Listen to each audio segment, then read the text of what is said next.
Bismillahirrahmanirrahim. Assalamualaikum warahmatullahi wabarakatuh.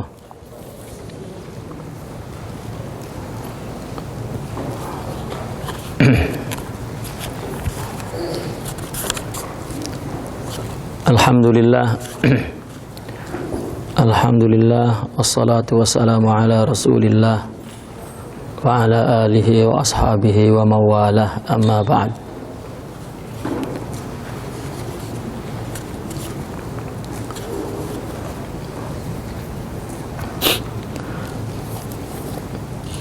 Qala Rasulullah sallallahu alaihi wasallam,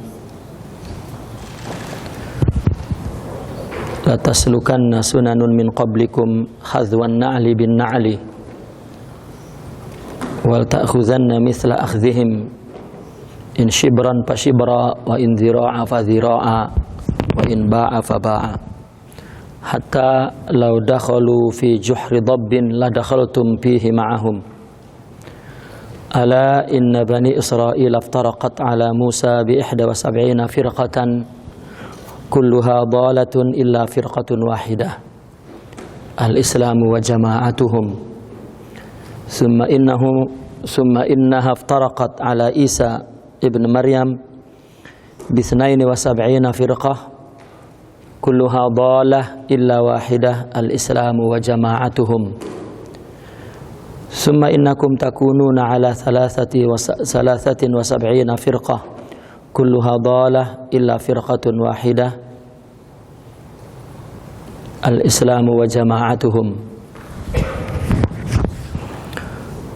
Wa qala ayda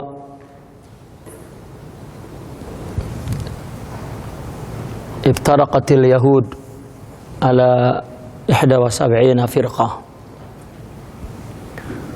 وافترقت النصارى على 72 فرقة وستفترق هذه الأمة على 73 فرقة كلها في النار إلا واحدة. وقالوا ومن هي يا رسول الله؟ وفي رواية الجماعة وفي رواية man kana ala mithli ma ana alaihi wa ashabi. Sadaqa Rasulullah sallallahu alaihi wasallam.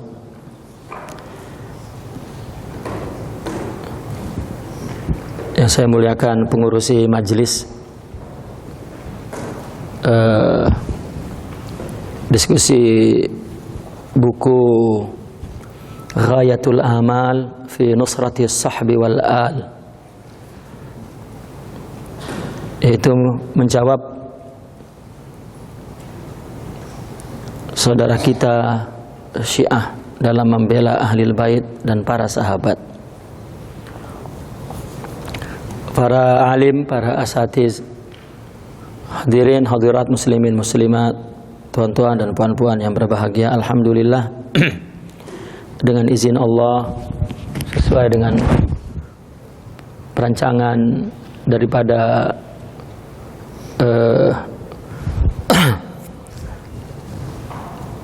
lajnah dalam arad wa tahlil kitab pada pagi hari ini dapat kita mulai, mudah-mudahan apa yang kita lakukan kita niatkan untuk ibadah kepada Allah Subhanahu wa taala dan untuk mendapatkan ilmu Allah yang bermanfaat.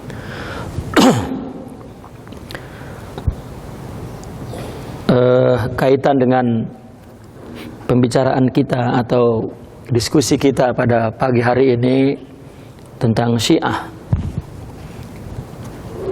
dengan berpanduan sebuah buku yang ditulis oleh Syekhuna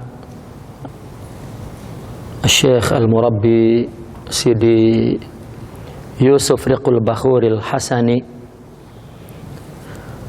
yang sudah diterjemahkan oleh salah satu muridnya akhuna wa habibuna Ad-Doktor Luqman Al-Hakim Al-Azhari, kemudian oleh sahabat-sahabat minal ahbab wal ikhwan di Malaysia ini dialih bahasakan ya, ke dalam bahasa Melayu.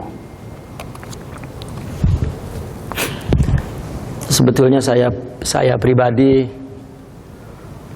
tak terlalu suka sangat ya, membicarakan perkara-perkara yang ikhtilafat di dalam umat ini. Sebagaimana yang kita ketahui, luka perpecahan semakin dalam di tengah-tengah umat antara Sunni Syiah terutamanya dan juga antara ahli sunnah dari para pengklaim ya, pengakunya.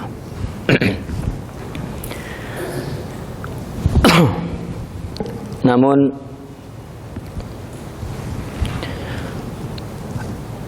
ada sebuah buku yang sangat baik untuk dibaca ya. Saya pun dah cakap kitab ini tebal ya. Kita bincangkan mulai pukul 9 hingga pukul 1 ini tak cukup. Lagi kalau kita buat soalan ya. Dan juga kita mulainya pun dah lewat ya, tak pukul 9:30 dah rugi setengah jam. Dan karena saya pun baru berhadapan dengan para hadirin, maka mungkin jika saya terus masuk ke buku ini ada rasa yang tak puas hati saya untuk membedah, mendiskusikan ini. Paling kurang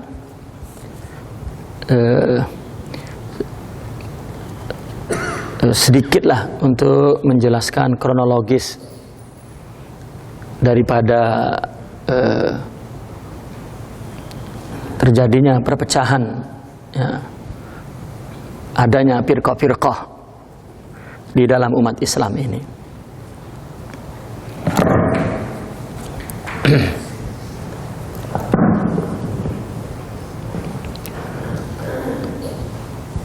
Para ulama mendasari adanya firqah di dalam Islam ini kepada hadis yang diriwayatkan oleh Abu Daud, wa Tirmizi, wa Ibnu Majah,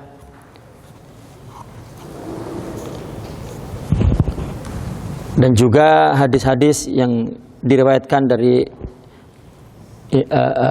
Al-Imam Bukhari wa Muslim yang di dalam Kitabul Ilm, dan Imam Ahmad bin Hanbal dan lain sebagainya. Di sini meskipun ada yang mengklaim dhaif, tetapi karena banyaknya hadis itu dan banyak yang mencukupi syarat kesahihan, termasuk Imam Bukhari sendiri meriwayatkan,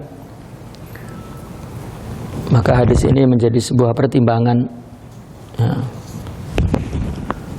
Di samping realiti pun berabad-abad ya, telah berbicara bahwa betul-betul umat Islam ini berpecah.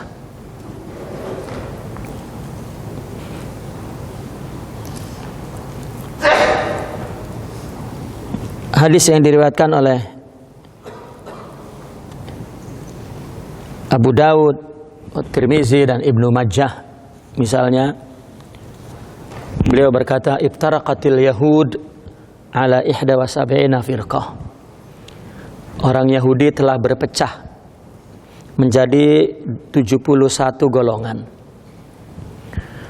Waftaraqatin nasara ala 72 firqah. Dan orang Nasrani telah berpecah menjadi 72 golongan. Kemudian Nabi melanjutkan hadisnya, wasataftariqu. Ya, kalau tadi iftaraqat telah berpecah karena sudah lepas. Dan kemudian Nabi bersabda, wasataftariqu hadhil ummah ya, dan akan berpecah ya, umat ini pula ala salasin wa sab'ina firqah, menjadi 73. Kulluha finnar, semuanya masuk neraka, illa wahidah, kecuali satu golongan. Akhirnya sahabat bertanya, qila man hiya ya Rasulullah, ya, siapakah mereka itu? Qala man kana ala misli ma ana alaihi wa ashabi, orang-orang yang berada seperti apa yang aku dan para sahabatku lakukan. Dalam satu riwayat, ketika ditanya siapakah mereka ya Rasulullah, dalam satu riwayat mengatakan hiya al-jamaah. Yang sering ulama memberikan penafsiran dari jawaban Nabi bahwa firqah najiyah ini adalah al-jamaah, yaitu majority. Atau hadis yang Nabi katakan, riwayat lain, man kana ala mislima ana wa ashabi alaih, atau man kana ala misli ana alaihi wa ashabi, orang yang mengikuti apa dan sahabatku lakukan. Nah, dari sini Syiah bukan firqah najiyah, karena dia mengkafirkan sebagian besar sahabat. Sedangkan Nabi mengatakan ma'ana alaihi wa ashabi. Dan juga Khawarij bukan firqah najiyah karena dia sedikit. Karena ciri firqah najiyah adalah al-jamaah, majority. Itu yang ditafsirkan oleh ulama. Lalu di dalam majority ini pun ya, ada sedikit berpecah belah karena mengaku bahwa yang dimaksud Ahlus Sunnah wal Jamaah adalah golongan kami. Yang satu juga mengaku golongan kami. Meskipun Al-Imam Al-Baghdadi dalam Al-Farqu Bainal Firaq, beliau sudah menjelaskan bahwa Ahlus Sunnah wal Jamaah itu dari berbagai mazhab dan berbagai golongan. Ada yang sederhana mengatakan bahwasanya Ahlus Sunnah wal Jamaah itu bukan mazhab, bukan Syafi'i, Maliki, Hambali, bukan. Ahlus Sunnah wal Jamaah itu juga bukan firaq akidah. Ya, karena ada yang menjelaskan bahwa ulama bahwa 73 golongan ini firaq aqaidiyah katanya. Apa? Golongan-golongan yang berpecah dalam masalah akidah. Ada yang mengatakan begitu. Sehingga orang yang mengatakan ini bahwa akidah Asy'ariyah dan akidah Maturidiyah bukan firqah najiyah. Ya. Karena mereka mengatakan ahli sunnah wal jamaah yang najiyah ini bukan mazahib. Karena mazahib itu adalah masalah bagian daripada ulumuddin, masalah fiqih, mazhab Syafi'i, mazhab Hanafi, mazhab, katanya ini tidak mencukupi syarat sebagai ahli sunnah wal jamaah. Ya, meskipun pandangan ini baru, ya, baru beberapa puluh tahun lah, ya, yang mengatakan bahwa firqah najiyah adalah golongan mereka, yaitu ahli sunnah wal jamaah, dan 73 golongan ini adalah golongan yang berselisih masalah akidah, termasuk di dalamnya Asy'ariyah dan Maturidiyah. Dan Ahli sunnah wal jamaah yang firqah najiyah ini bukan masalah mazhab. Syafi'i, Maliki, Hambali, mungkin orang-orang yang ada di dalamnya masuk kepada firqah yang sesat, bukan najiyah. Ini saya potong dulu karena ini pandangan yang terakhir seperti ini.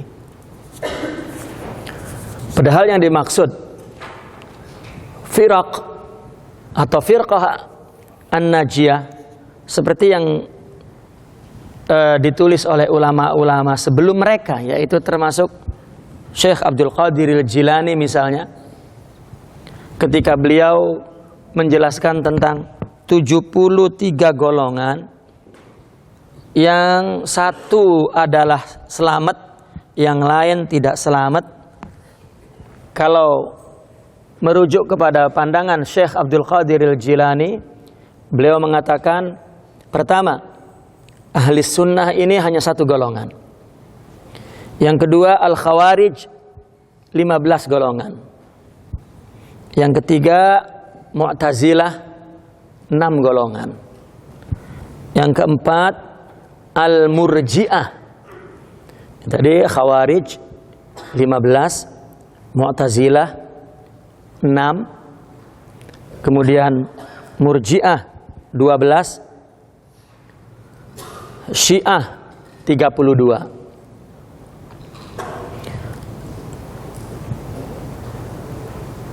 Musyabbihah 3. Bakinya Al-Jahmiyah 1 golongan, An-Najariyah 1 golongan, Ad-Darariyah 1 golongan, dan Al-Kalabiyah juga 1 golongan. Maka berjumlah 73 golongan. Ya. Bukan termasuk Asy'ariyah dan Maturidiyah masuk ke dalam 72 yang sesat. Tidak ada ya di dalam pandangan ulama dahulu. Bahkan majoriti ulama dari 4 mazhab banyak menganut akidah Maturidiyah dan Asy'ariyah. Itu sebab mereka mengatakan merekalah yang dimaksud dalam hadis Nabi tentang firqah najiyah, yaitu al-jamaah.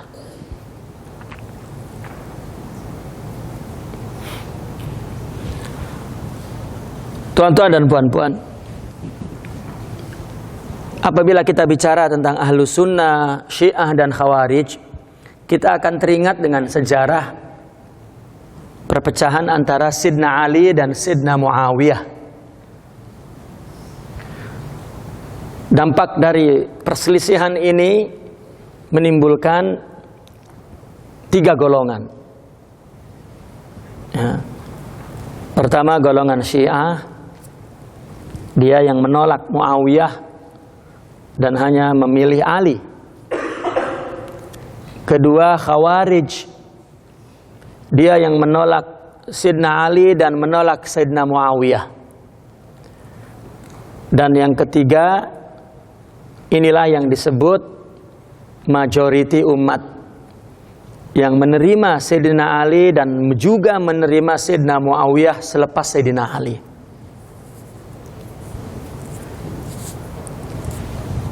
Itu yang disebut ahlus sunnah wal jamaah. Saya ingin mengajak tuan-tuan dan puan-puan ya, dengan singkat tapinya ya, untuk merunut. Tahu merunut ya? Apa merunut itu? Mengikuti jejak sejarah sejak awal. Ya, kita nak cari ahli sunnah itu apa dan siapa. Kita tidak pening dengan perbincangan ulama terakhir yang tadi mengatakan begini, begitu, begini, begitu. Coba kita ikuti sejarah dulu. Kata ahli sunnah wal jamaah tidak muncul istilah ini di zaman Rasulullah SAW. Tidak ada di zaman sahabat. Kalaupun ada yang memaksa bahwa dia ahli sunnah adalah betul-betul mengikut Nabi, ini istilahnya pun tak ada. Ya, hadis hanya mengatakan man kana misli ma ana alaihi wa ashabi. Orang yang melakukan seperti yang aku dan sahabatku lakukan. Ya, bahkan Nabi mengatakan dalam riwayatnya ketika ditanya firqah najiyah al-jamaah. Kita coba melihat pertama mikyas, kayu ukur. Ahlus sunnah wal jamaah itu pada permulaan itu apa? Ya, kayu ukur ya. Di zaman terjadinya fitnah, golongan ini dikatakan Syiah, golongan itu dikatakan Khawarij, dan golongan mana yang dikatakan Ahlus Sunnah, dan apa kayu ukurnya pada saat itu.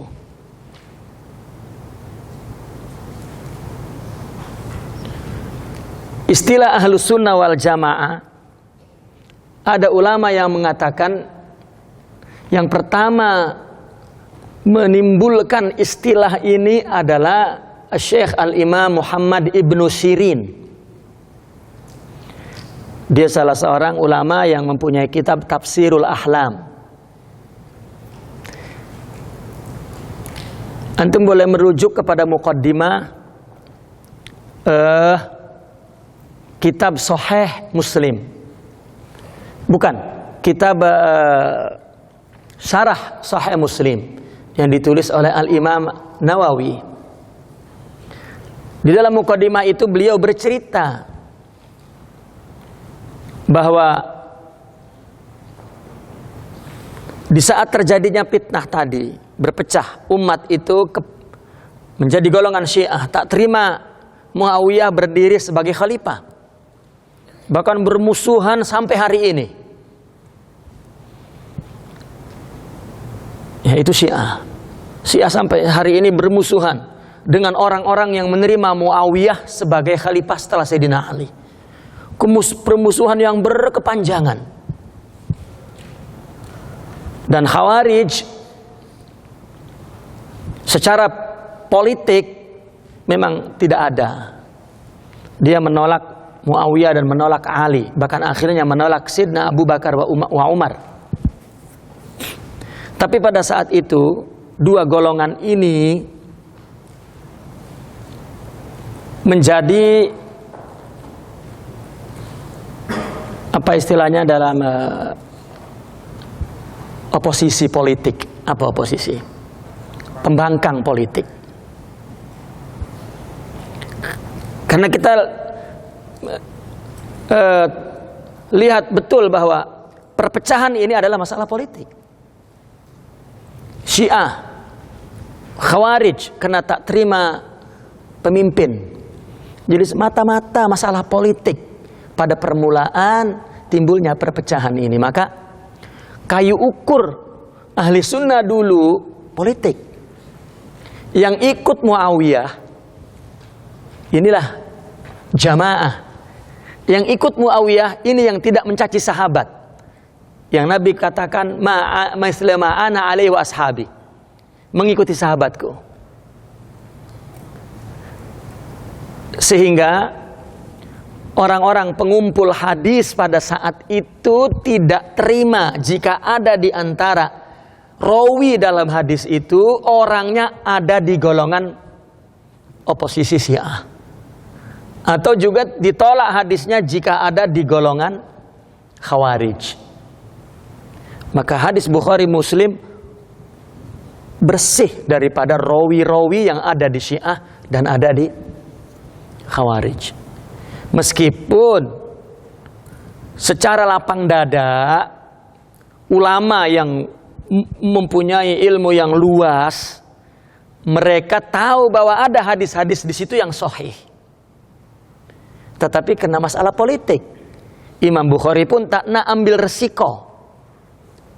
Jangankan betul-betul rawinya itu adalah orang penyokong Syiah, hatta rawi ahlil bait pun Imam Bukhari hati-hati. Karena Syiah mengatasnamakan ahlil bait. Padahal Ahlul Bait adalah bersih dari pengakuan mereka. Tapi kehati-hatian Imam Bukhari dan Muslim dan para pengumpul hadis pada saat itu, kalau ada hadis lain, riwayat Ahlul Bait pun tak diambilnya. Maka jika Ahlul Bait punya hadis sendiri, betul, tetapi hati-hati bercampur dengan pengakuan Syiah. Ini pun perlu ketelitian sangat. Sehingga orang sekarang jika Ahlul Bait mengatakan, saya punya hadis sendiri selain ada yang di Bukhari, wah Syiah. Nanti dulu mungkin. Ya.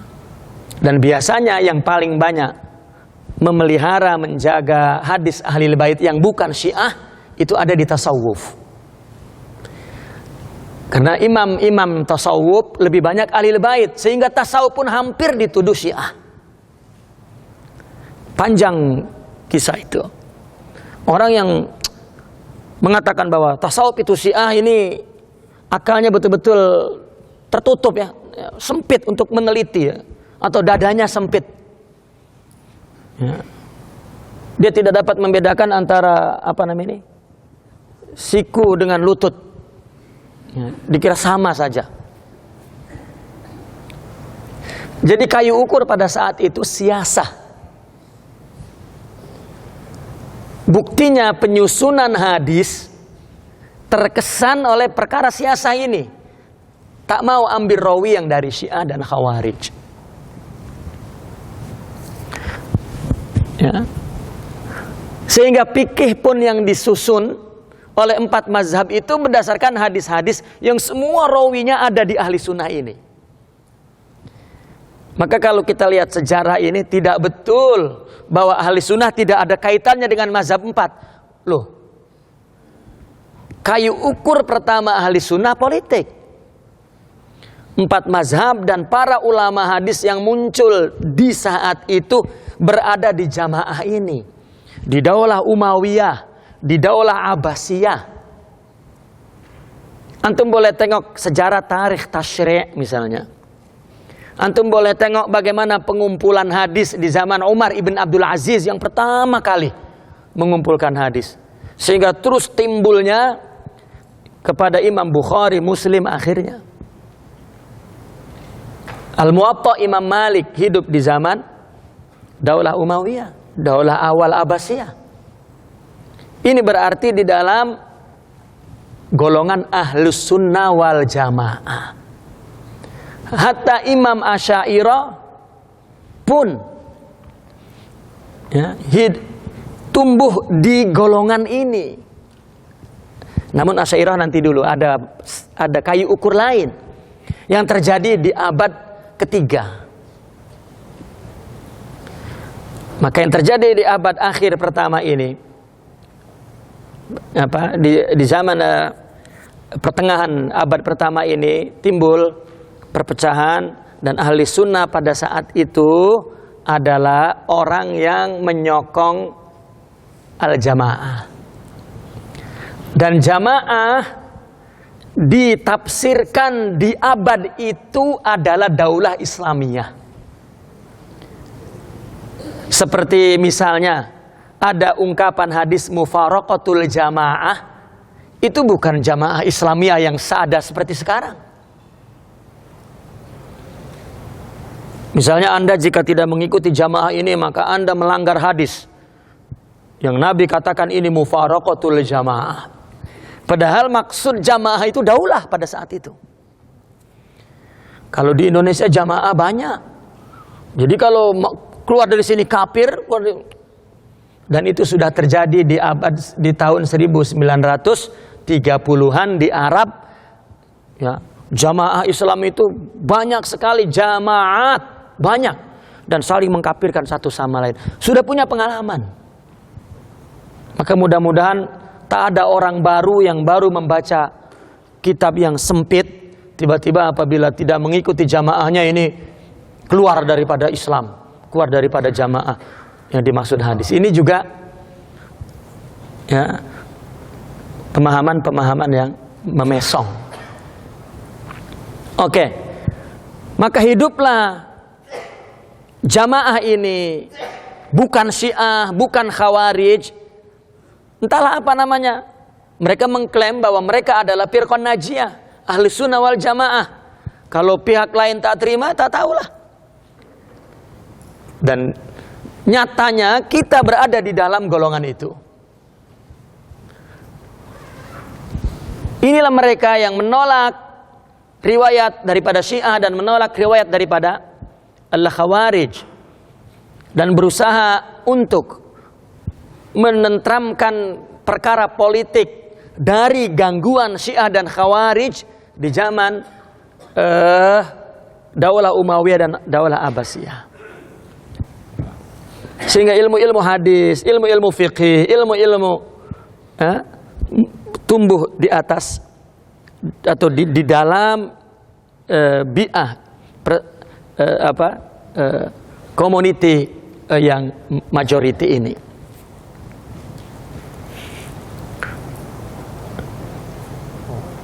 Para ahli hadis di abad itu, di abad akhir pertama, mengeluarkan, tapi mereka menyebutnya bukan wala Syiah wala Khawarij pada saat itu, tapi ahlul bid'ah. Ahlul bid'ah dulu dialamatkan untuk Syiah dan Khawarij di zaman itu, yang riwayatnya tidak diterima karena mereka min ahlil bid'ah. Saya pernah mengkaji bagaimana sepanjang abad ulama-ulama Islam itu menggunakan kata bid'ah untuk siapa, itu beda-beda. Nah, golongan yang dulu mengatakan bid'ah yang lain sekarang dibid'ahkan. Ini tatawur. Ya.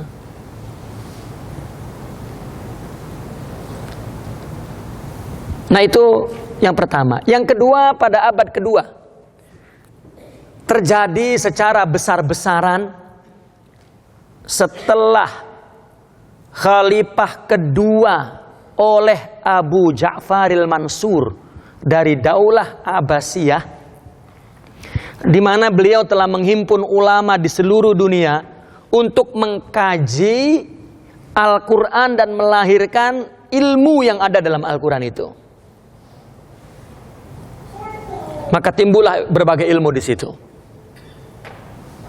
Ulum syariah yang sekarang kita kenal, bahkan bukan hanya ulum syariah, termasuk ulum tabi'iyah, ya, sains, fisika dan ilmu alam dan lain sebagainya, ilmu perobatan dan lain sebagainya. Ya, kita tahulah tokoh-tokoh itu pertamanya dulu adalah tokoh-tokoh di dalam Daulah Islamiyah. Namun ketika menyangkut masalah akidah, di sini terjadi satu catatan sejarah. Kayu ukur Ahlus Sunnah wal Jamaah sudah berbeda di abad ketiga ini dengan di zaman abad-abad pertama. Ini sudah hidup mesra Ahlus Sunnah wal Jamaah di bawah Daulah Islamiyah, baik itu Muawiyah atau Abbasiyah, bukan Syiah dan bukan Khawarij. Ya. Timbul di situ mazhabul arba'ah, timbul ahli hadis dan lain sebagainya. Nah, pada saat itu timbullah masalah akidah, di mana para ulama mulai menerjemahkan akidah itu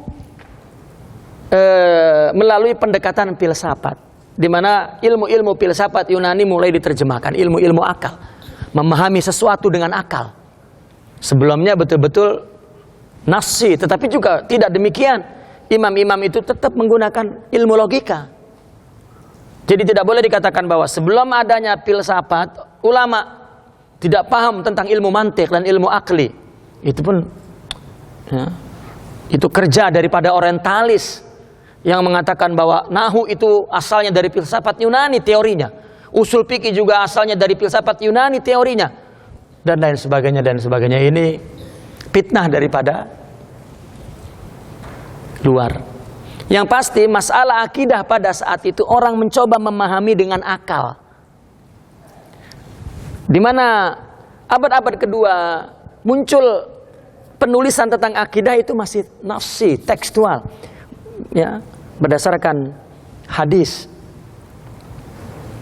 berdasarkan Al-Quran.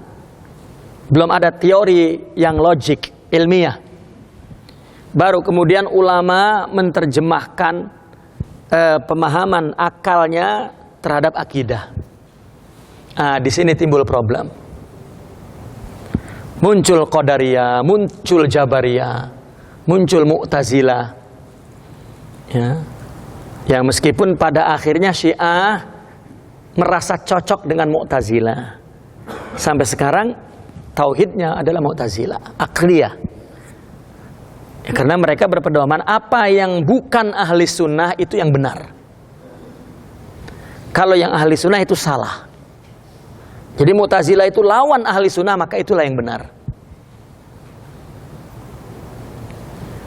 Ada istilah orang Syiah memandang ahli sunnah. Ahli sunnah dalam konteks politik dulu, ya, dalam konteks politik dulu, sebelum masalah akidah. Karena dia punya pandangan yang benar adalah yang berseberangan dengan golongan ahli sunnah. Ya, akhirnya juga masalah akidah mereka terjebak kepada golongan akidah yang berseberangan dengan ahli sunnah wal jamaah. Nah, maka ulama ahli sunnah sekali lagi mengeluarkan umat jamaah ini, mengeluarkan golongan ahli sunnah ini keluar, tapi problemnya akidah, yaitu golongan Jabariyah, Qadariyah, Mu'tazilah, Jahmiyah, Murji'ah, Musyabbihah. Ini asalnya mereka adalah secara politik orang yang berada di Daulah Umayyah dan Abbasiyah. Lihat di zaman Khalifatil Ma'mun, Amin, khalifah keempat dari Daulah Abbasiyah. Dia ini pernah keempat, Ibrahim As-Saffah, Ja'far Mansur, Harun Ar-Rasyid, Al-Amin. Ini dia pernah menjadikan pemahaman Mu'tazilah menjadi mazhab kerajaan. Mananya dulunya akidah-akidah yang menyimpang itu ada dalam ahli sunnah wal jamaah dalam konteks politik. Kemudian dikeluarkan setelah Asy'ariyah berdiri menyusun. Karena ahli sunnah waktu itu belum punya susunan ilmu nazariyah tentang akidah. Akidah pada saat itu masih disampaikan melalui tarbiyah, bukan taklim. Namun karena timbul teori-teori yang akal semata dan keluar daripada apa yang diyakini dalam hati mereka orang ahli sunnah, maka mau tak mau muncullah ulama membuat teori kalam. Itulah Asy'ariyah dan Maturidiyah. Sehingga dengan munculnya Asy'ariyah dan Maturidiyah, maka Qadariyah, Jabariyah, Mu'tazilah selesai. Keluar dari ahli sunnah wal jamaah. Di zaman Imam Ahmad tak mampu dulu mengeluarkan mereka. Bahkan Imam Ahmad dipenjara 20 tahun oleh Khalifah Amin gara-gara dia melawan orang Mu'tazilah. Dan Mu'tazilah disokong oleh Khalifah ahli sunnah secara politik. Menyakitkan bagi ulama, maka ulama berontak mengeluarkan ahli sunnah yang kedua kali ini dengan problem politik akidah.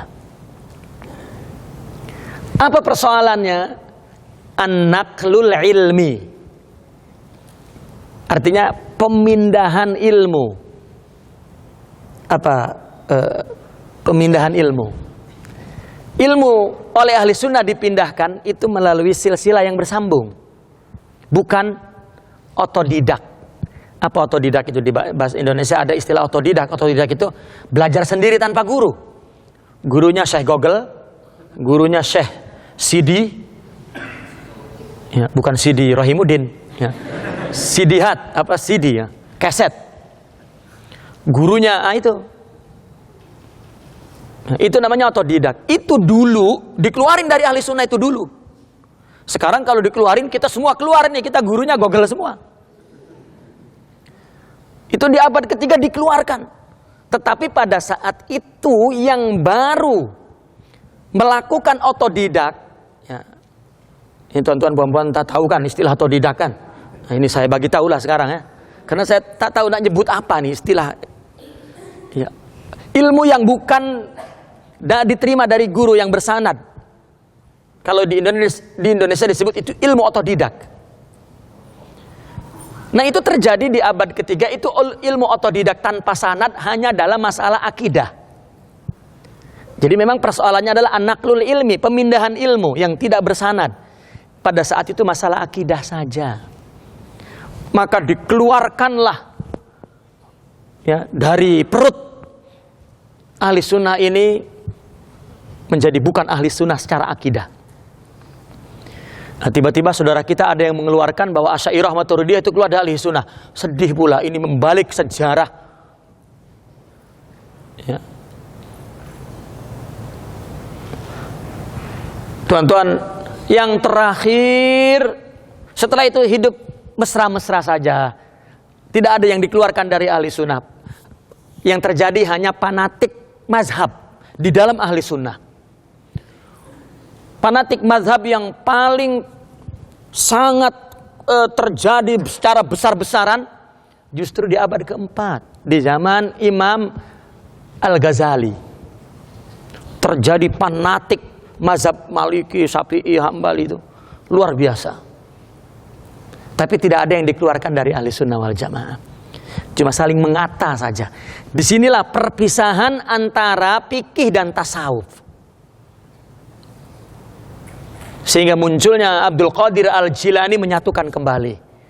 Panjang kisah itu kalau kita nak kait-kaitkan satu demi satu tentang sejarah 3 bidang ilmu yang ada dalam Islam ini. Akidah, fikih, dan tasawuf. Saling berkait. Jadi jika orang kaji satu sisi saja terus hina Ihya Ulumuddin, nah ini juga sedih. Ya, baca satu buku terus diangkat ke langit. Tidak diteliti kaitan-kaitannya yang terjadi, kronologisnya yang terjadi apa. Baru kemudian permasalahan ahli sunnah wal jamaah terjadi kembali. Ada pengeluaran dari ahli sunnah di zaman Al-Imam Ibn Taimiyah. Tetapi persoalannya bukan masalah politik. Imam Ibn Taimiyah membela khalifah Islam, ikut perang, dan dia mati di penjara karena membela khilafah Islam. Bukan itu standarnya. Ya, dan juga bukan masalah akidah. Bahwa beliau pengikut Qadariyah kah, Jabariyah kah, Murji'ah kah, Batiniyah, bukan. Persoalannya adalah masalah ifrat wa tafrid. Imam Ibn Taimiyah diklaim, dianggap tokoh ulama yang sangat cerdas dan bijak hingga menyalahi ijma' ulama dalam perkara akidah dan beberapa masalah tasawuf. Itu saja. Sebetulnya masalah Imam Ibn Taimiyah kecil saja. Hanya menyalahi kesepakatan ulama banyak dalam ahli sunnah wal jamaah. Tetapi dalam beberapa perkara saja sebagian besar pemikiran Imam Ibn Taimiyah masih bersama dengan ahli sunnah wal jamaah. Hanya dikeluarkan sebagian pemikirannya saja. Itu sebab kayu ukurnya bukan an-naqlil ilmi. Imam Ibn Taimiyah belajar kepada Imam Nawawi. Ya, maka ada sanad yang bersambung. Tapi hanya bagian kecil saja. Dia nak meremajakan kaidah Asy'ariyah. Tetapi akhirnya malah jatuh. Ya. Nah, maka akhirnya umat ketika sensitif sekali, terutama orang Nusantara ini dulu. Orang Nusantara dulu, saya dipesan oleh, ketika saya pergi ke Mesir, dipesan oleh oleh pakci saya, oleh guru-guru saya bahkan di pondok, kamu mau pergi ke Mesir, hati-hati dengan buku Imam Ibn Taimiyah. Saya malah dikatakan begitu, malah suka. Malah saya baca semua kitabnya. Kenapa hati-hati? Nanti kalau tak tahu jatuh pula. Jadi kalau tahu kan kita tak lalu situ kalau memang itu jurang. Ini kalau tak tahu jatuh. Ternyata kita temui apa sebabnya ulama dulu Nusantara punya kisah sendiri dengan masalah Imam Ibn Taimiyah. Ya, karena munculnya Imam Ibn Taimiyah di sini munculnya kesultanan Islam pada saat itu.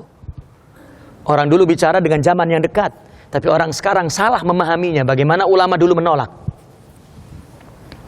Taib. Nah itu sekarang kita ini kesulitan untuk meletakkan kayu ukur ahli sunnah. Daulah tak ada. Orang belajar tidak ada sanad semuanya. Coba kalau daulah tak ada, maknanya semua bukan ahli sunnah. Kalau semua belajar tanpa sanad, makanya semua bukan ahli sunnah. Dan sekarang orang-orang sudah ifrat dan tafrid. Entah apa kayu ukurnya sekarang. Jadi sebetulnya kita kena jimat bincang tentang Syiah ini. Ya. Jangan-jangan kita pun bukan ahli sunnah pula. Tetapi memang ada perkara yang sangat jelas sekali. Oke lah tuan-tuanku, ya, mukaddimahnya panjang sangat ya.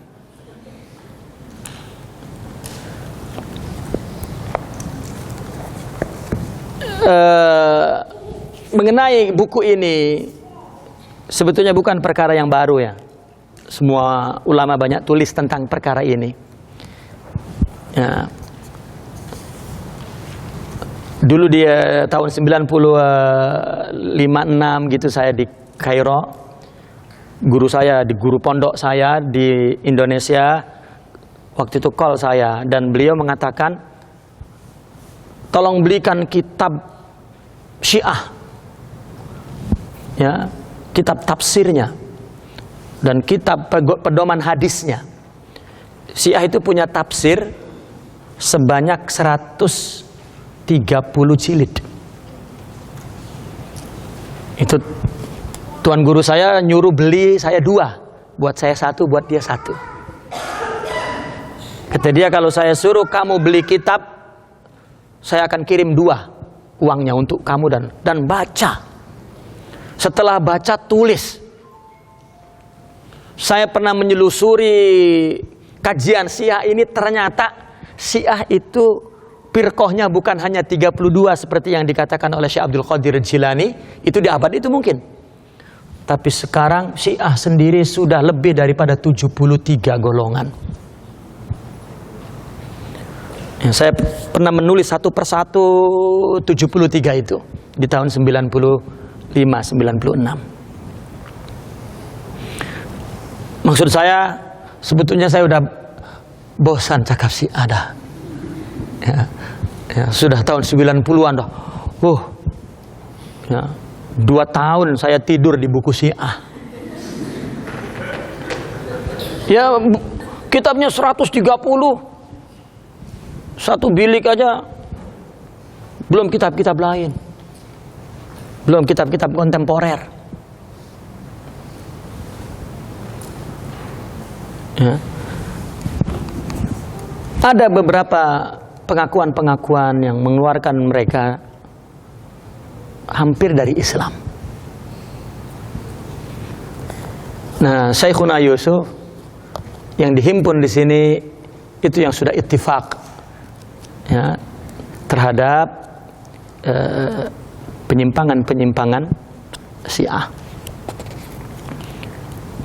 Meskipun pada waktu itu Al-Faqir menulis dalam makalah yang ya yang bilangan halamannya 73. Saya nak 73 karena itu golongannya 73. Jadi saya usahakan agar muka suratnya itu 73. Tapi alhamdulillah dapat 73. Ya, 73 golongan umat dan 73 golongan Syiah. Dan muka suratnya 73. Di akhir penutup saya berkata begini.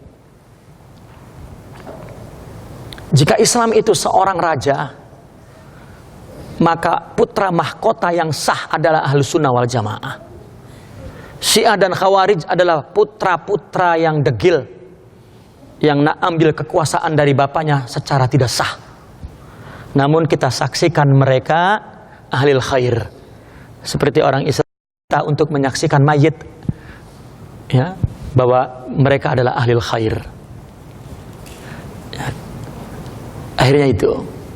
Karena ketika kita masuk ke dalamnya pertikaian yang tidak ada habis-habisnya, itu buang-buang masa. Lebih baik kita mati dalam keadaan tidak ada yang kita benci, ya, dalam amal soleh yang selamat, selesai, tanpa ada sakit hati. Bukan sakit hati yang nyanyinya sakitnya tuh di sini, bukan. Ya, sakit hati amrod, penyakit jiwa.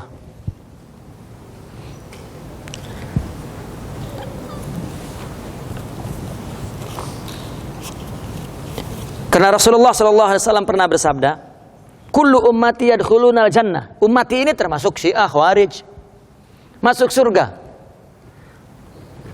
Kemudian kata Rasulullah, illa man aba, kecuali yang tak nak.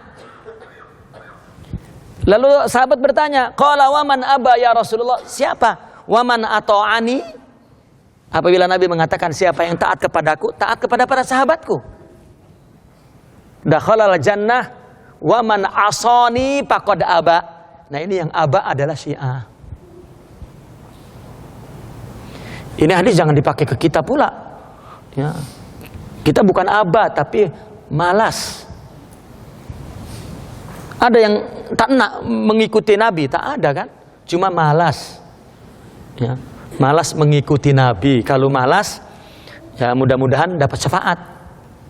Maka kalau nak dapat syafaat, malaslah.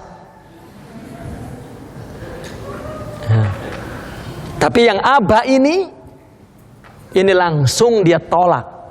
Coba Syiah berapa yang dia tolak? Inilah yang ditolak oleh Syiah dalam buku ini. Saya pikir tak payah dibaca lah, nih sudah ada dalam buku ini semua. Ya, ini waman aba, ya, waman asani faqad aba. Ini yang dikatakan kulluha finnar illa wahidah. Semua di neraka kecuali satu. Waman atani dakhalal jannah. Nah, yang taat adalah yang sepenuh-penuhnya mengikuti sunnah dan jamaah itu maka disebut ahli sunnah wal jamaah. Dan ahli sunnah wal jamaah ini ciri-cirinya, tuan-tuan, puan-puan, ya, bukan ahlus sumpah wasrapah, ya, yang mengatas sini mengatas sana. Kita betul-betul ahli sunnah wal jamaah, insya Allah. Taib. Lalu ada berapa permasalahan yang aba ini, yang Syiah ini menolak? Yang pertama, permasalahan Al-Quran. Mereka mengklaim bahwa ada Al-Quran yang dipesongkan oleh golongan ahli sunnah itu.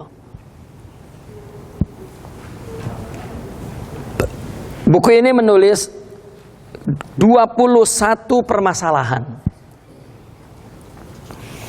Ya, kita terus kepada yang pertama saja, muka surat 6. Ya. Dan Syekhna Yusuf menuliskan buku ini merujuk kepada buku Syiahnya, bukan buku ahli sunnah yang menghantam Syiah, bukan. Ya. Beliau memaparkan ini loh perkataan mereka di bukunya. Ya. Ulama Syiah sendiri, ya, yang berkata tentang persoalan ini bahwa Al-Quran itu kurang, ada yang tertinggal dan tidak sempurna. Ini orang Syiah yang mengatakannya. Ya.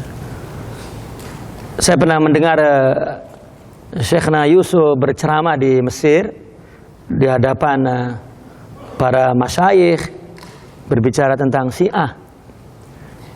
Saya tidak lupa kata-kata beliau, ya, singkat tapi padat. Ya, beliau mengatakan bahwa Syiah berbicara atas nama Ahlul Bait. Lalu kata beliau mengatakan maqaluhum ala lana wa asyapuhum alaina. Lidahnya memuji kami tapi pedangnya memenggal leher kami. Itu sebetulnya mereka bicara ahli bait. Tak ada pun silsilah keturunan ahli bait di sana kecuali sedikit. Ya. Cuma klaim saja.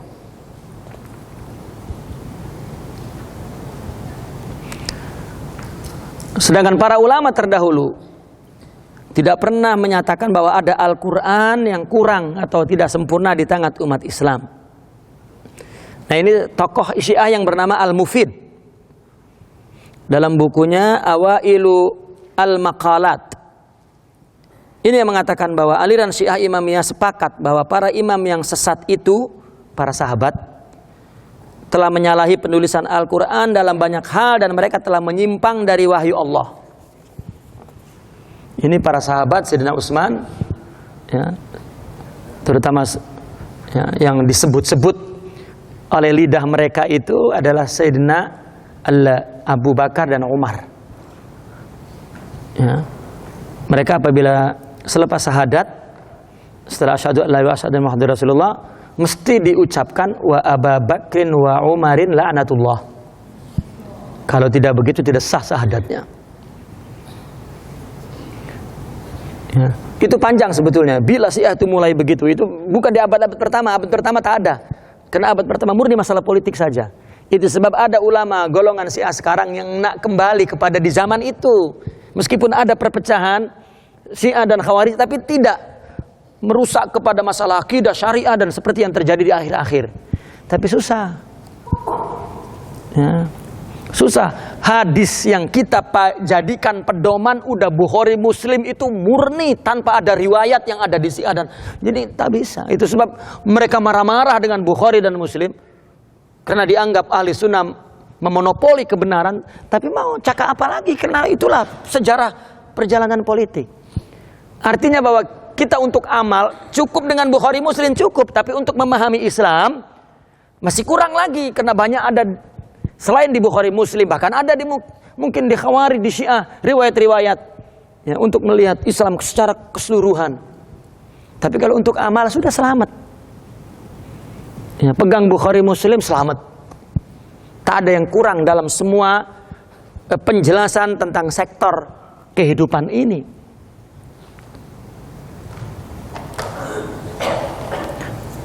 Ada lagi yang menarik, saya mendengar dari seorang ulama.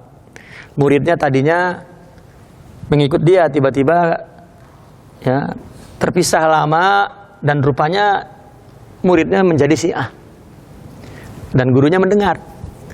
Lalu guru muridnya itu diutus oleh para pimpinan Syiah itu untuk mempengaruhi gurunya. Lalu begitu sampai salam disambut oleh gurunya. Waalaikumsalam, Masya Allah. Dari mana saja kamu? Lama tak jumpa ya? Iya, saya rindu guru. Katanya, oh, kamu sekarang hebat. Kamu sudah lebih baik daripada Rasulullah. Kata kiainya gitu, kata gurunya. Loh, mana boleh begitu? Ya, ya.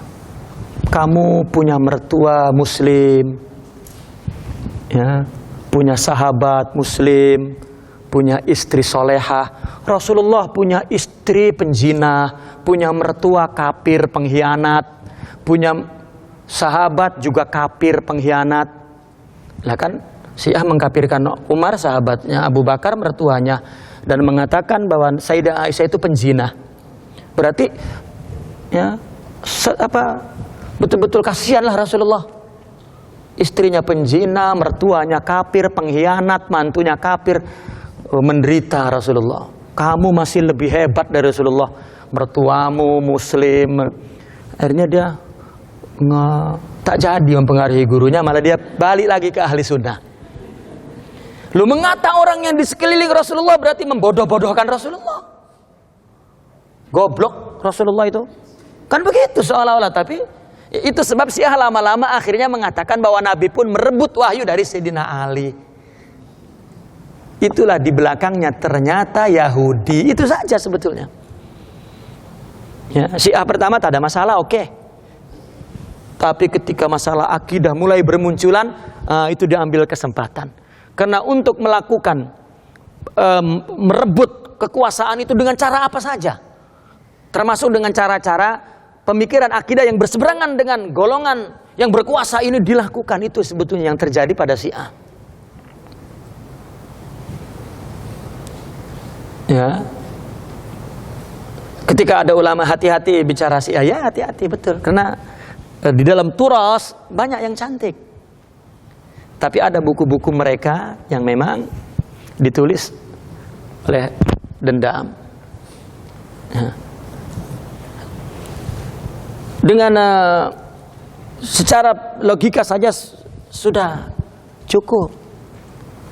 Ya.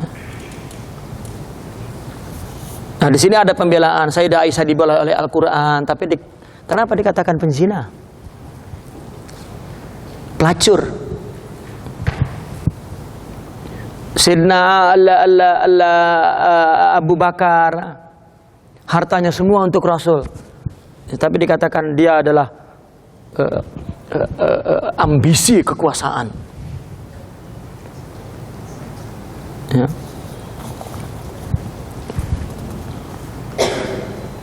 Nah ini tidak betul tuduhan bahwa Al-Quran itu palsu. Ia mengatakan bahwa di antara sebab terjadinya pengurangan atau penghapusan Al-Quran 3 perkara. Karena ia tidak mengetahui sebagiannya, katanya para sahabat. Kita baca tarikh tasrih bagaimana mereka cara mengumpulkan Al-Quran. Dan Allah menjamin bahwa Al-Quran itu adalah terpelihara.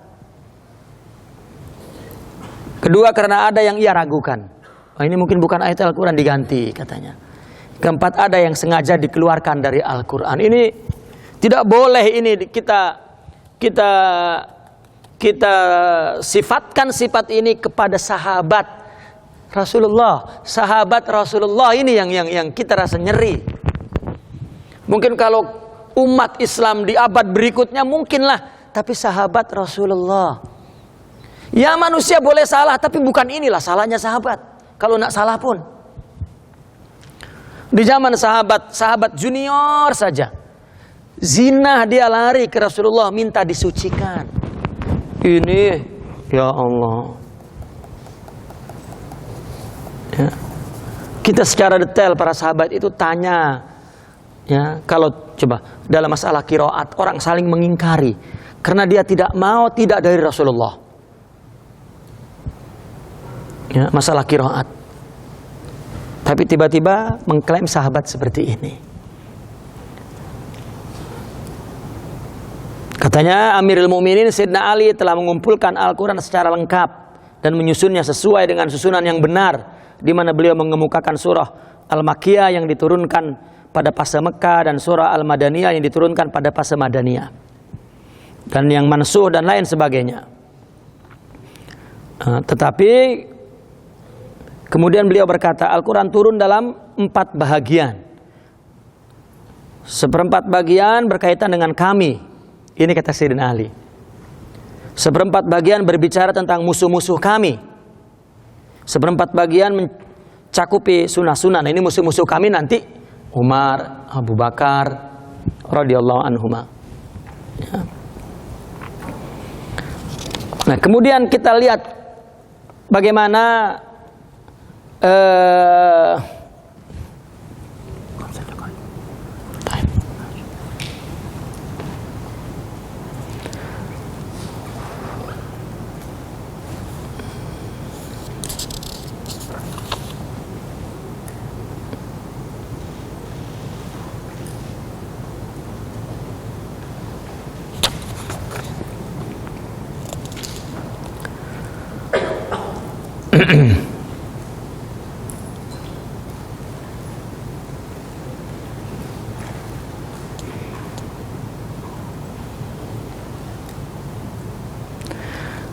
ini contoh di halaman 9, contoh penyelewengan Syiah terhadap Al-Quran. Itu poin-poin Al-Quran. Ketika Al-Quran mengatakan lakinillahu yashhadu bima anjala ilaika anjalahu bi'ilmih wal malaikatu yashhaduna wa kafa billahi syahida.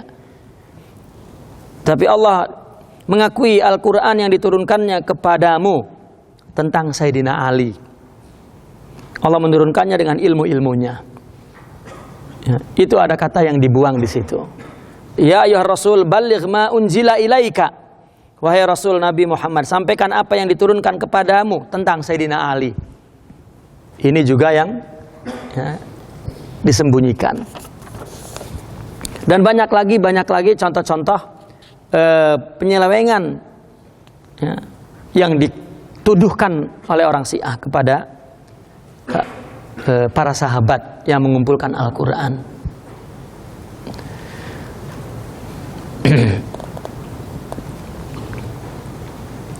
Termasuk ini, waman yuti'illaha wa rasulahu faqad faza fawzan 'azima. Dan barang siapa yang mentaati Allah dan Rasulnya dalam kepemimpinan Sayyidina Ali dan para imam setelahnya. Nah, itu ditafsirkan ke sana. Ya, dan banyak lagi dan tidak mungkin. Kita lihat halaman 17. Ya. Itu di halaman 14, 15 pun Syekh Yusuf menjelaskan tentang bagaimana kemuliaan para sahabat dan tidak mungkin melakukan penyelewengan seperti yang dituduhkan. Ya. Kita punya bukti-bukti dalam Al-Quran, sedikit saja dari Al-Quran. Ya, dalam muka surat 17 itu Allah berfirman, Muhammadun Rasulullah walladzina ma'ahu. Nabi Muhammad itu adalah utusan Allah dan orang-orang yang bersama dia. Itu siapa yang bersama dia? Kalau bukan para sahabat, ahlul bait dan istri-istrinya.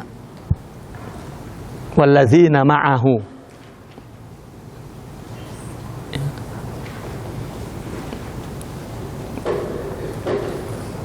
Nah, kemudian timbul pertanyaan, siapakah orang-orang yang membenci para sahabat? Apakah orang-orang ini rela berada pada satu barisan dengan orang-orang kafir?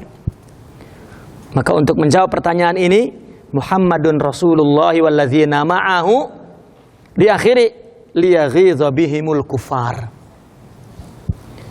Memang Nabi dan orang-orang yang bersamanya. Ya. Terus ayat itu karena Allah hendak menyakiti hati orang kafir. Jadi orang-orang yang sakit bersama, orang-orang yang bersama Nabi, itu orang kafir dari dulu. Ya. Bagaimana Sayyidina Umar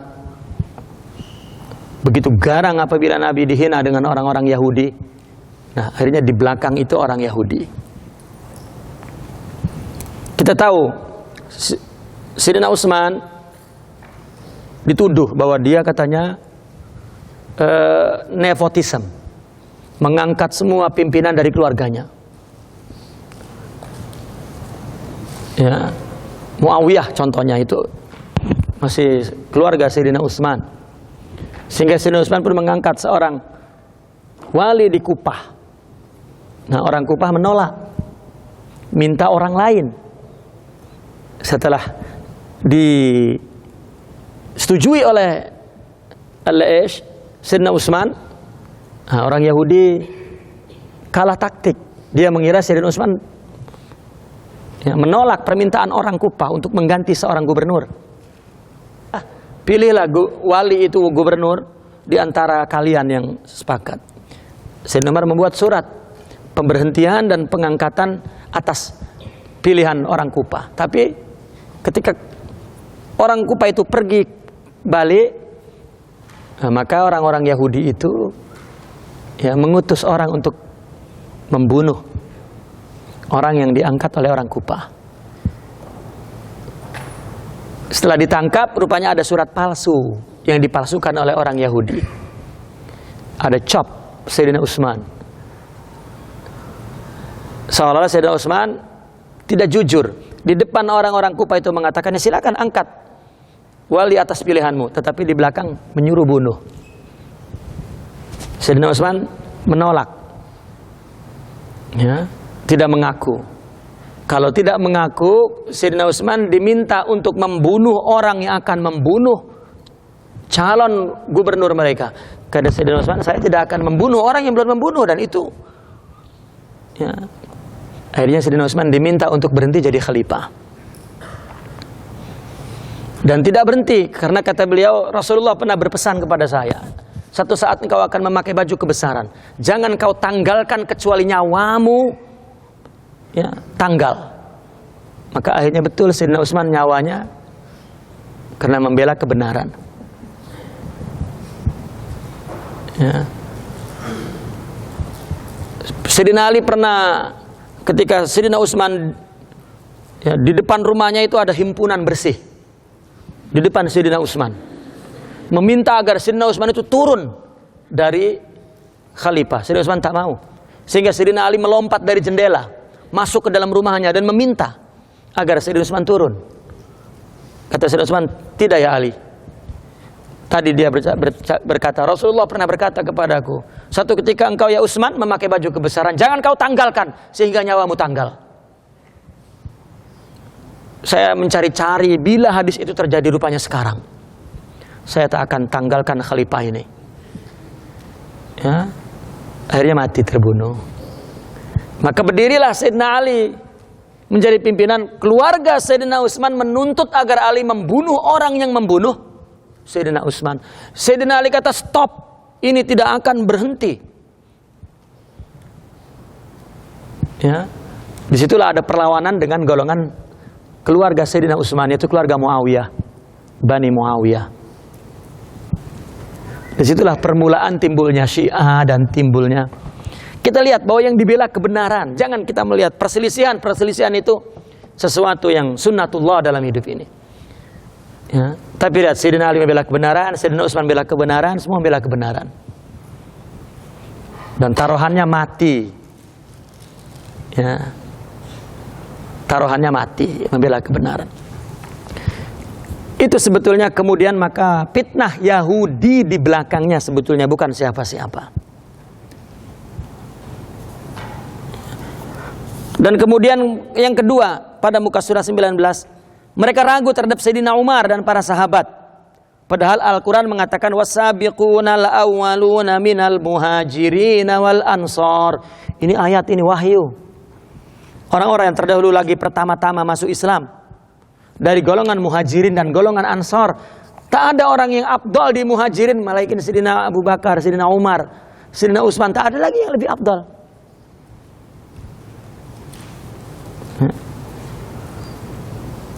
Mereka, bahkan Rasulullah mengatakan, man zakara Aba Bakrin wa Umarin faqad zakarani wal Islam, katanya. Barang siapa yang mencaci Abu Bakar dan Umar, berarti mencaci aku dan Islam.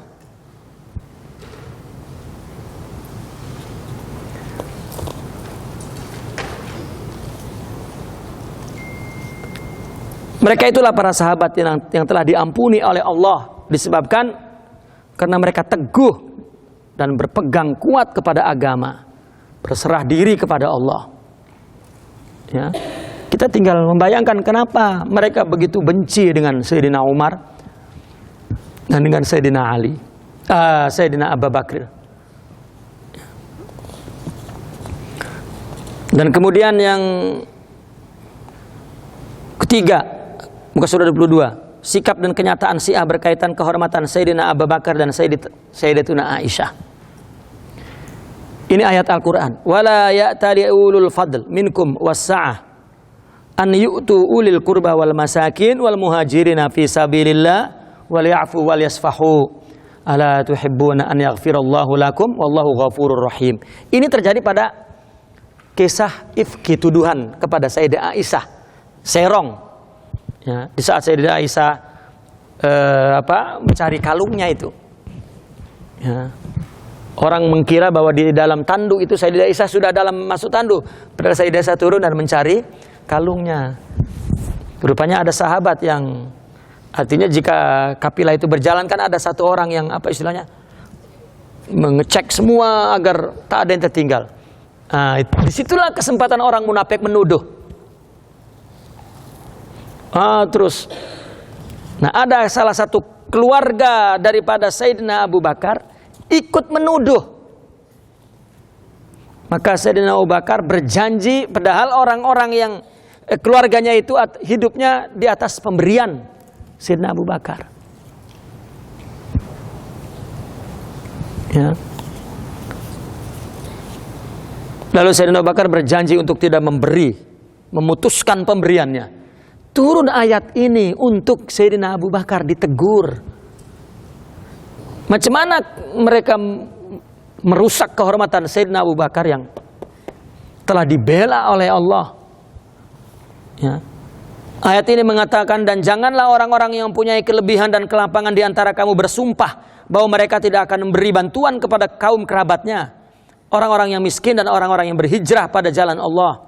Dan hendaklah mereka memaafkan dan berlapang dada.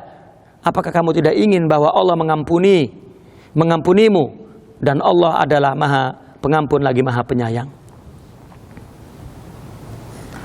Lalu apa kata Sayyidina Abu Bakar setelah beliau bersumpah untuk tidak memberi nafkah kepadanya, kepada seorang yang bernama Mistah bin Usathah? Ya. Akhirnya mendengar ayat itu, Sayyidina Abu Bakar berkata, demi Allah, sesungguhnya aku ingin agar Allah mengampuniku. Diberi lagi. Orang yang menghina kehormatan anaknya, istri dari Rasulullah. Ya. Karena dia ingin diampuni oleh Allah, diberi lagi. Tetap diberi. Ini macam mana Sayyidina Abu Bakar dianggap ya, menipu dan mempengaruhi anaknya untuk ya, melawan Sayyidina Ali dan lain sebagainya, merusak nama baik Ahlul Bait.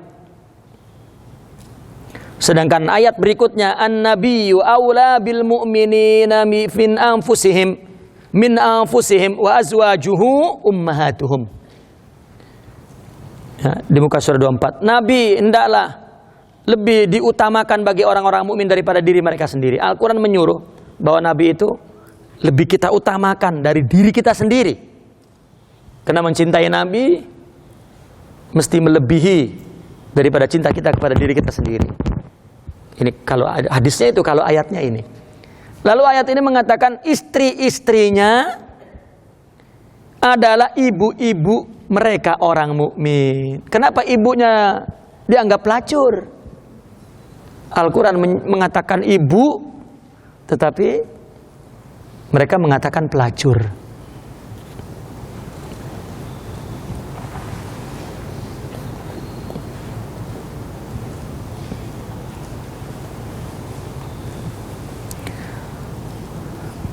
Hatta ketika Sayyidina Ali ya, ketika Sayyidah Aisyah mendukung Ibnu Zubair untuk menjadi khalifah, dan dia tidak mau Sayyidina Ali, dan dia akhirnya memerangi Sayyidina Ali, tapi tetap Sayyidina Ali menghormatinya. Karena Rasulullah SAW pernah bersabda kepada Sayyidina Ali, innahu sayakunu bainaka wa baina Aisyah, kata Sayyidina Ali, kamu nanti terjadi sesuatu antara kamu dan Sayyidah Aisyah. Sayyidina Ali bertanya, ana ya Rasulullah? Qala na'am, ya, kamu. Sampai bertanya lagi, ana ya Rasulullah? Na'am. Apa kata Sayyidina Ali? Fa ana ashqahum. Kalau begitu saya buruk sangat, sehingga saya berselisih dengan istrimu. La, kata Rasulullah, walakin idza kana dzalika fardudha ila ma'maniha. Tetapi jika engkau terjadi perselisihan dengannya, ya, selamatkan dia dan amankan dia di tempatnya. Jangan dicaci, jangan dimaki, dan ya, bahkan Sayyidah Aisyah pun dah menyesal. Andaikan aku dulu tidak menyokong Ibnu Jubair. Ya, persoalan hidup biasa, tetapi bagaimana cara penyelesaian mereka kembali untuk bersama kebenaran. Tidak ada dendam seperti yang dikisahkan dalam kitab-kitab Syiah. Ya, diada-adakan. Kalau ya Allah ya Rabbi, kalau kita ini contoh akhlak Rasulullah dan orang-orang di sekitarnya, kalau orang-orang di sekitarnya tidak punya akhlak begitu, macam mana kita? Nak contoh siapa? Istri Rasulullah yang melihat Rasulullah, Masya Allah.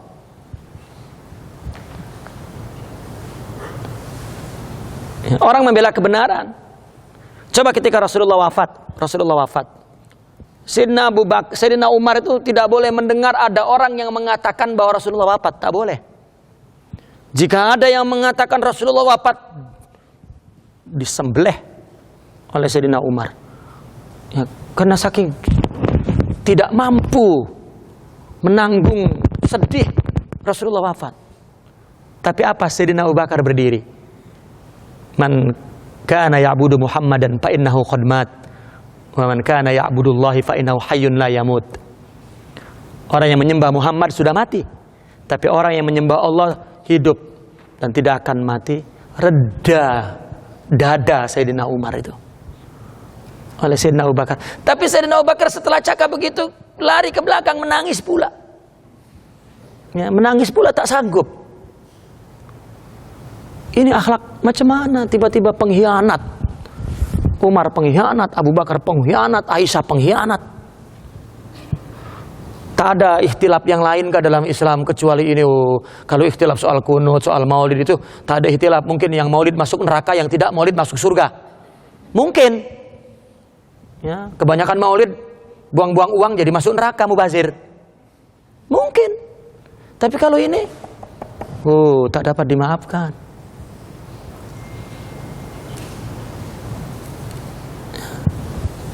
Ini pembelaan. Mereka adalah orang yang beriman, berhijrah, berjihad fisabilillah. Ya. Dan mereka orang-orang yang memberi tempat kediaman kepada mereka. Mereka lah orang-orang yang mendapat pernyataan dari Allah, orang-orang yang beriman. Orang yang menolong orang muhajirin, kata Al-Quran, itulah orang-orang yang benar-benar beriman. Yang telah memberikan naungan, yang memberikan rumah, yang memberikan istri, yang memberikan. Ya, ketika Ansor menolong muhajirin, ayat Allah mengatakan, Andalah benar-benar orang beriman. Sementara orang-orang yang menghina muhajirin dan pimpinannya adalah Sayyidina Abu Bakar, Umar. Ini macam mana? Kan bertentangan dengan ayat ini. Itu mereka merusak kehormatan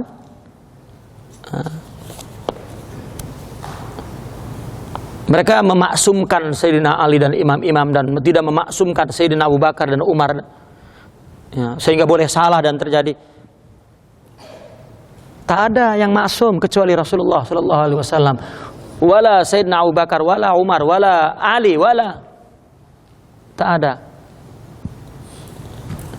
Nah, itulah mereka yang dikatakan oleh orang-orang yang tidak berakal, tidak berpikir, tidak paham.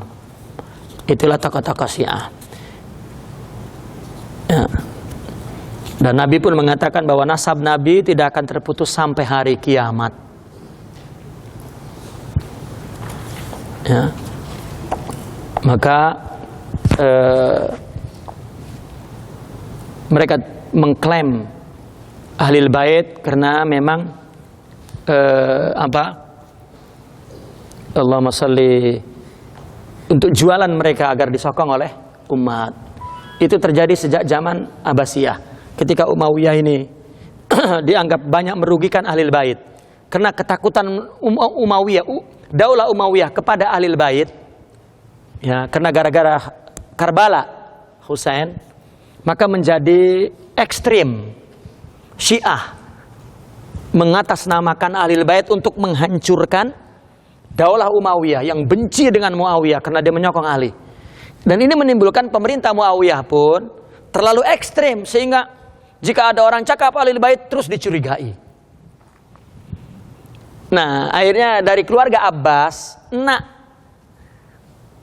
menghentikan kepenatikan. Itu sudah menjurus kepada kepenatikan Arab. Dan Syiah itu di Parsi. Jadi Rasulullah sudah menyatukan antara Parsi dan Arab, sementara Muawiyah karena Syiah terlalu mengatasnamakan Ahlul Bait dan membawa-bawa kes Karbala untuk menghancurkan Muawiyah, sehingga pemerintah Muawiyah pun melakukan pembelaan yang ekstrim. Ya, karena takut pemerintahan ini diambil oleh Yahudi, Majusi, bukan oleh Ahlul Bait. Bukan. Tapi secara politik, takut Ahlul Bait ini dipermainkan oleh orang. Ahlul Bait tidak ikut politik sebetulnya.